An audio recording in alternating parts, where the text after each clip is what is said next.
Tapi nu paling istimewa Gusti Allah teh ngamimitian ayatna eta ku bintang. Wan najmi idza hawa.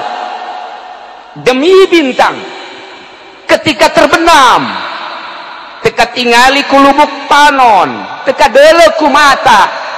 Tapi kok dipakai ku Gusti Allah, sumpah teh sembarangan Gusti Allah teh. Dina Al-Qur'an make sumpah wan najmi idza hawa. Ma dhalla sahibukum wa ma ghawa. Lantaran deuk nyaritakeun kaistimewaan Kangjeng Nabi, make sumpah nage wan najmi demi bintang. Nu kadeuleu ku urang bintang teh laletik. Kok pake sumpah sih ku Gusti Allah? Ternyata begitu ku urang dikaji dina ilmu falak, ahli astronomi mendeteksi ternyata bintang jumlahna aya 30 miliar. Eta teh kakarak di galaksi urang Bima Sakti, sedangkan jumlah galaksi aya 500.000 galaksi.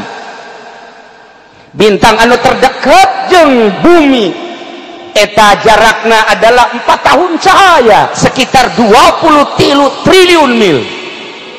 Saluhureun eta aya bintang ngaranna bintang Arcturus. Saluhureun eta aya bintang-bintang mega. Eta bintang teh kira-kira 14 tahun cahaya. Kemudian aya bintang deui nu 50 tahun cahaya, aya anu 100 tahun cahaya. Urang geus jelas nyaho aya bintang Andromeda, eta adalah 1 juta cahaya.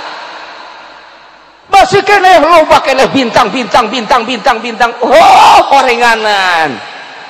Ialah nu bakal dilalui ku Kangjeng Nabi teh. Mantap Kangjeng Nabi dibahasakeun dina eta Al-Qur'an wan najmi. Mun tadi dibahasakeun demi bintang. Lantaran bintang eta nuduhkeun tidak, Kangjeng Nabi leuwih tibatan bintang nuduhkeunana. Nu mantak wan najmi idza hawa, demi Kangjeng Nabi nulir teu beda seperti bintang idza hawa, di mana-mana lenyap tina pangdeuleu panon, naik dibawa ku Kangjeng malaikat Jibril menghadap Gusti Allah jeung sopralna.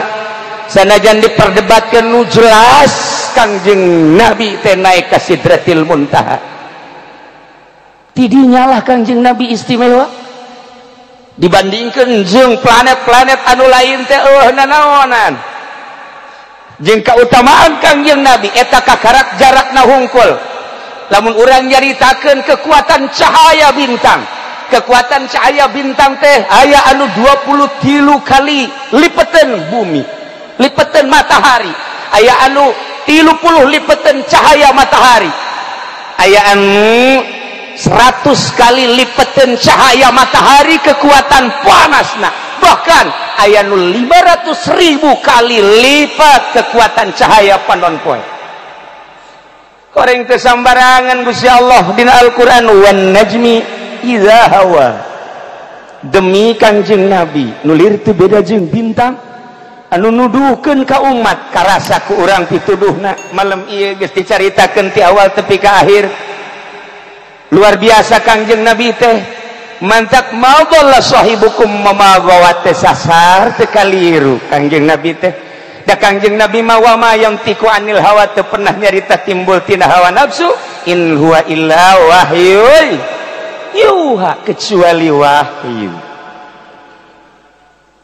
Kangjeng Nabi ditahekeun teh sakumaha tadi linuriyahu min ayatina, bukti henteu nyata. Laqad ra'a min ayati rabbihil kubra, Kanjeng ningali kana ayat-ayat kebesaran Gusti Allah. Kunaon eta? Ku beningna hati. Lain Kanjeng Nabi bae. Umatna di mana bening bisa ningali ka Gusti Allah ku mata hate, di akhirat bisa ningali ka Gusti Allah ku mata ieu. Lamun para aulia Allah geus deuleu ka Gusti Allah kana kebesaran Gusti Allah ku mata hate, lantaran beningna hate.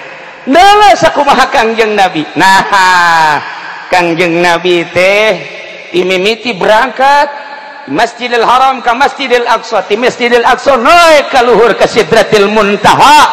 Dedeleuan Kangjeng Nabi sebagai ayat-ayat Gusti Allah anu luar biasa geus didardirkeun ku Imam Dardir. Di Bukhari geus nyata, di Muslim geus nyata, uraian-uraian ulama ngajelaskeun uraian ucapan Kangjeng Nabi jelas.